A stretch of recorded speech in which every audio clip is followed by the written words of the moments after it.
RK news కి స్వాగతం. 13వ division లో చెల్లుబోయిన ఆధ్వర్యంలో వైభవంగా ఆదిరెడ్డి రోడ్ షో.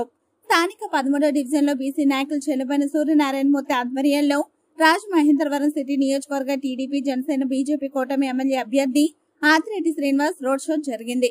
ఈ సందర్భంగా ఆయనకు పువ్వులతో ఘన స్వాగతం పలికారు. మహిళలు హారతులిచ్చి సాదరంగా స్వాగతం చెప్పారు. సదరు డివిజన్ లో బలమైన నాయకుడైన చెల్లుబోయిన సూర్యనారాయణమూర్తి పర్యవేక్షణలో డివిజన్ లోని ప్రతి ఒక్కరిని ఆదిరెడ్డి శ్రీనివాస్ పలకరిస్తూ తన రోడ్ షో నిర్వహించారు. ఈ సందర్భంగా ఆదిరెడ్డి శ్రీనివాస్ మాట్లాడుతూ శెట్టిపల్లి సామాజిక వర్గానికి చెందిన చెల్లుబోయిన సూర్యనారాయణమూర్తి తెలుగుదేశం పార్టీలో చేరడం చాలా సంతోషం అన్నారు. ఆయన రాకతో 13వ డివిజన్ లో పార్టీ బలం మరింతగా పెరిగిందన్నారు. అధికారంలోకి రానున్నది కూటమేనని, స్థానికంగా నెలకొన్న సమస్యలన్నిటికీ పరిష్కారం చూపిస్తామన్నారు. స్థానిక నాయకులు చెల్లుబోయిన సూర్యనారాయణమూర్తితో కలిసి డివిజన్ ను మరింత అభివృద్ధి చేస్తామన్నారు.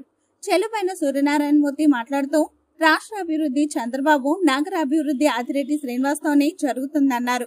యువతకు ఉపాధి లభించాలన్నా, మహిళలకు రక్షణ కల్పించాలన్నా, నగరం నుంచి గంజాయి డ్రగ్స్ తొలగిపోవాలన్నా, ఆరోగ్యకరమైన నగరం కావాలన్నా అది కేవలం ఆదిరెడ్డి శ్రీనివాస్ ద్వారానే సాధ్యమవుతుందన్నారు. దానికోసం ప్రతి ఒక్కరూ త్వరలో జరగనున్న ఎన్నికల్లో సైకిల్ గుర్తుపై ఓట్లు వేసి ఆదిరెడ్డి శ్రీనివాస్ ను ఎమ్మెల్యేగా గెలిపించాలని కోరారు. ఈ కార్యక్రమాల్లో అధిక సంఖ్యలో స్థానిక నాయకులు, మహిళలు, యువకులు తదితరులు పాల్గొన్నారు.